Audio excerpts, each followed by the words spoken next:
Assalamualaikum warahmatullahi wabarakatuh. Waalaikumsalam warahmatullahi wabarakatuh. SMP Negeri 1 Mundu. Siap, bisa. SMP Negeri 1 Mundu. Siap, bisa. Salam BI. Salam. Salam BI. Salam. Mantap, kalian berarti sudah siap belajar. Namun sebelumnya, marilah kita sama-sama sebelum belajar kita berdoa terlebih dahulu. Mulai. A'udzubillahi minasyaitonirrajim. Bismillahirrahmanirrahim. Alhamdulillahi rabbil alamin. Ar-Rahmanir Rahim. Maliki yaumiddin. Iyyaka na'budu wa iyyaka nasta'in. Ihdinas siratal mustaqim. Siratal ladzina an'amta 'alaihim ghairil maghdubi 'alaihim waladdallin. Rabbil firli wa liwalidayya wal mu'minina amin. Bismillahirrahmanirrahim. Raditu billahi rabban wa bil islami dinan wa bi Muhammadin nabiyya wa rasulah. Rabbi zidni ilma warzuqni fahman. Amin ya rabbal alamin. Terima kasih.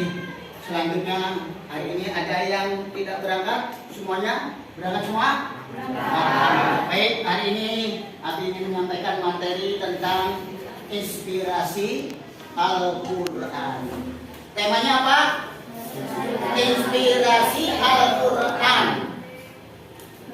Kita harus tahu bahwa Al-Quran itu adalah kalam Allah. Al-Quran adalah firman Al-Quran adalah ucapan Allah yang diwahyukan melalui Kanjeng Nabi. Jadi Al-Quran itu wahyu Allah yang diturunkan kepada Nabi Muhammad melalui malaikat Jibril. Ternyata di dalam Al-Quran itu terdapat 30 juz. Terdapat 114 surat dan kurang lebih terdiri dari 6.666 ayat. Dari ayat-ayat itulah banyak sekali materi-materi yang harus kita gali di dalam Al-Quran, sehingga Al-Quran mampu menginspirasi manusia karena manusia memiliki akal. Wa utitu minal ilmi illa qalil. Apalagi manusia, kata Allah, ini ja'ilun fil ardi khalifah. Sesungguhnya kalian manusia itu dijadikan oleh Allah itu sebagai seorang pemimpin, sehingga manusia harus mampu menginspirasi, mengeluarkan gagasan-gagasan yang ada di dalam kandungan-kandungan ayat Al-Quran. Salah satu contohnya adalah bagaimana melestarikan alam. Ayat-ayat Al-Quran yang ada kaitannya dengan melestarikan alam dan menjaga kehidupan, kita harus tahu dulu tujuannya apa sih kita belajar tentang inspirasi Al-Quran ini. Yuk kita tengok tentang tujuan pembelajaran tentang inspirasi Al-Quran. Yang pertama, Anda perhatikan.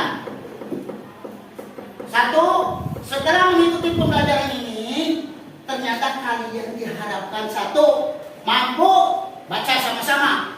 Menjelaskan makna surat Ar-Rum ayat 41 tentang kerusakan alam. Jadi ayat 1 ini berarti kalian harus mampu menjelaskan makna surat Ar-Rum, apa yang terkandung di dalam surat Ar-Rum ayat 41. Jelas? Bukan tugas Bapak Ibu guru, tetapi tugas kalian nih. Yang kedua, baca.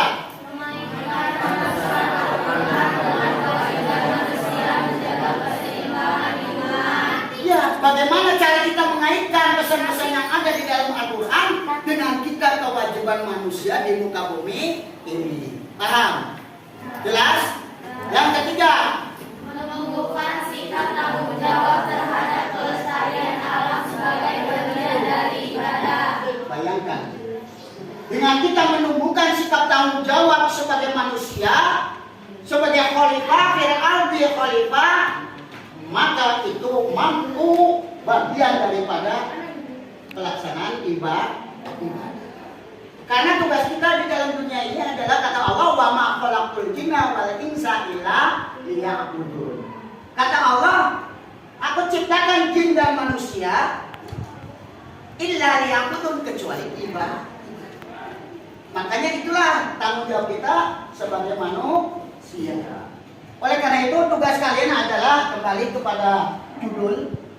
Paham? Tugas kita adalah kalian bagaimana menginspirasi ayat-ayat Al-Quran ini dalam kehidupan sehari-hari. Tadi diterangkan di dalam surat Ar-Rum ayat 41, yaitu tentang masalah kerusakan alam. Kenapa alam itu rusak? Karena alam itu dirusak oleh manusia itu sendiri. Yang harusnya manusia itu menjaga, melestarikan alam, justru merusak lingkungan yang ada di sekitar alam itu sendiri. Solusinya apa? Nah, maka muncullah yang namanya inspirasi. Inspirasi itu apa? Ide. Inspirasi itu apa? Gagasan. Bagaimana ide kamu ketika alam itu rusak? Contoh, terjadi suatu banjir, ya kan? Kenapa banjir? Karena lingkungan yang ada di hutan-hutan itu pohonnya ditebangin, maka terjadilah suatu kebanjiran. Solusinya apa? Inspirasinya apa? Punya ide enggak? Kita manusia harus punya ide. Idenya apa? Satu, harus punya gagasan. Oh, berarti kita harus melakukan reboisasi, penanaman kembali agar hutan-hutan itu tidak terjadi suatu kebun. Itulah yang namanya Al-Quran mampu menginspirasi akal pikiran manusia, sehingga manusia mempunyai imajinasi, kreativitas terhadap melestarikan alam yang ada di sekitar kita. Nah, tugas kalian adalah satu di antaranya, nanti dibagi kelompok, kalian mencari ayat-ayat yang berkaitan dengan bagaimana melestarikan alam, bagaimana menjaga kehidupan agar alam itu senantiasa enak dipandang dan menghasilkan bagi kepentingan manusia itu sendiri. Paham? Jelas? Ulangi lagi. Contoh yang penting, buat apa kita belajar tapi tidak tahu tujuan belajar.